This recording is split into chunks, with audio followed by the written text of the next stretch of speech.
Electric current, as we had already discussed, electric current is rate of flow of charge in a given interval of time t।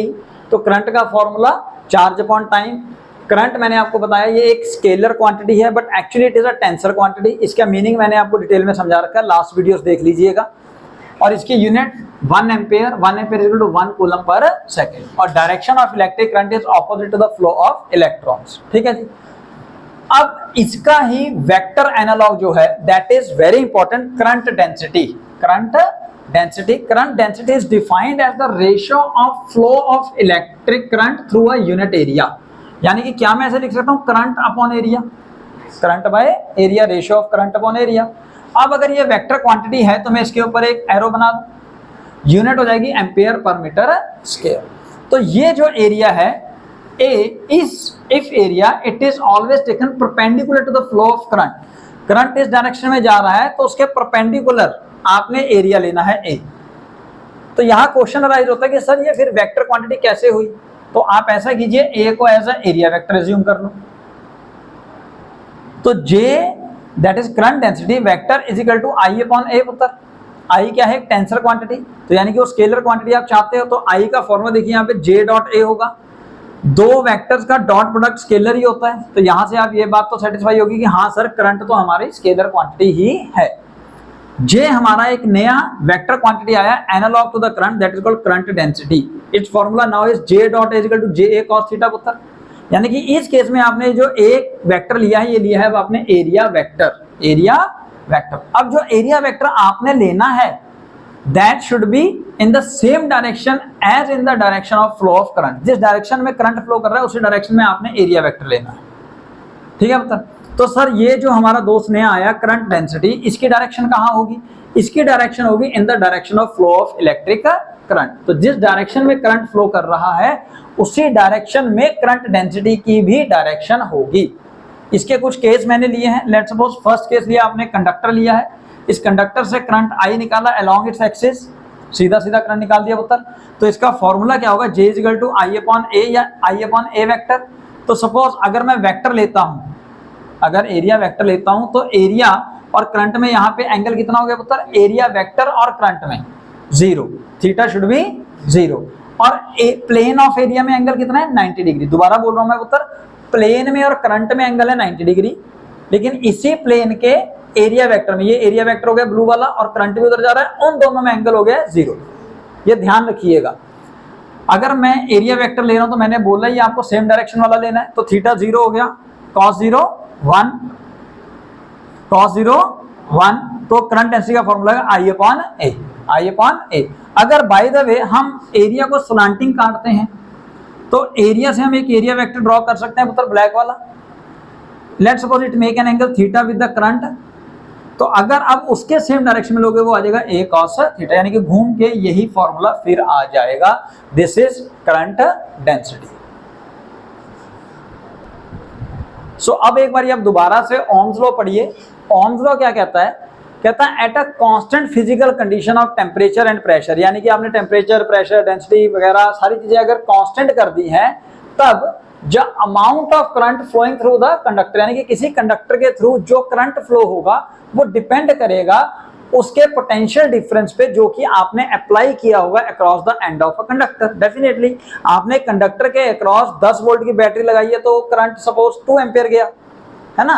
अगर आप 30 volt की लगाओगे तो 3 ampere जाएगा। आपने potential increase कर दिया है तो करंट भी इंक्रीज कर जाएगा। तो experimentally it has been found that I is directly proportional to delta V, जिसको हम रीअरेंज करके delta V is equal to is directly proportional to I लिख सकते हैं। अब जब प्रोपोर्शनलिटी का साइन हटाते हैं तो यहाँ पे कोई कांस्टेंट टर्म आती है, जिस कांस्टेंट को कहा जाता है रेजिस्टेंस। क्या कहा जाता है? बट ये रेजिस्टेंस जो है ये कांस्टेंट होता है only for the ohmic devices. अब ओमिक डिवाइस कौन होंगे? ओमिक डिवाइसेस वो कंडक्टर्स या डिवाइसेस होते हैं जो ओम्स लॉ को फॉलो करते हैं, ओम्स लॉ को फॉलो करते हैं। और ओम्स लॉ पे रेजिस्टेंस कांस्टेंट होता है एट अ पर्टिकुलर टेम्परेचर, ये हमने पहले ही फिक्स कर दिया होता। तो यानी कि अगर मैं डेल्टा V अपॉन I निकालूंगा तो वो कुछ कांस्टेंट आएगा। अब ओमिक डिवाइसेस के लिए वो हमेशा कांस्टेंट आएगा। अगर आप नॉन ओमिक डिवाइसेस लेंगे या टेम्परेचर वेरी करेंगे तब फिर ये कांस्टेंट वेरी कर जाता है। इसलिए हमने यहाँ पे ओमिक कंडक्टर्स के बारे में स्पेशल लिखा है। तो अब इसको हमने नाम दे दिया resistance R।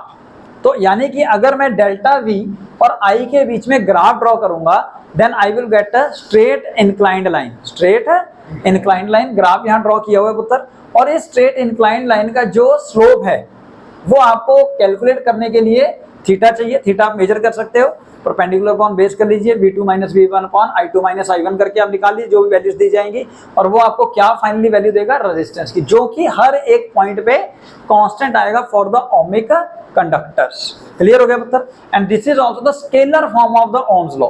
Scalar form of the Ohm's law. तो आप सबसे पहले Ohm's law in vector form देखिए। स्केलर फॉर्म के अंदर delta v equal to i into R है। तो अगर आप एनालॉग्स यूज करेंगे तो पोटेंशियल डिफरेंस की जगह एनालॉग्स वेक्टर में हम लेते हैं इलेक्ट्रिक फील्ड, करंट की जगह अभी अभी आपने न्यू स्टडी किया है करंट डेंसिटी, और रेजिस्टेंस की जगह ले लीजिएगा रेजिस्टिविटी, कांस्टेंट होता है, ठीक है। So E is equal to J into rho. अब आपको पता है conductivity denoted by sigma, it is equal to 1 by rho. तो यानी कि अगर मैं J का वैल्यू निकालूं E divided by rho, and 1 by rho is conductivity. यानी कि एक फॉर्मूला और हो गया जो आपकी बुक्स में ज्यादा पॉपुलर है, न्यूमेरिकल इसमें से बहुत आते हैं लेकिन बनते इसमें से भी हैं पुत्र, J is equal to sigma into E। अब एक और छोटा सा टॉपिक है प्रूफ ऑफ ओम लॉ।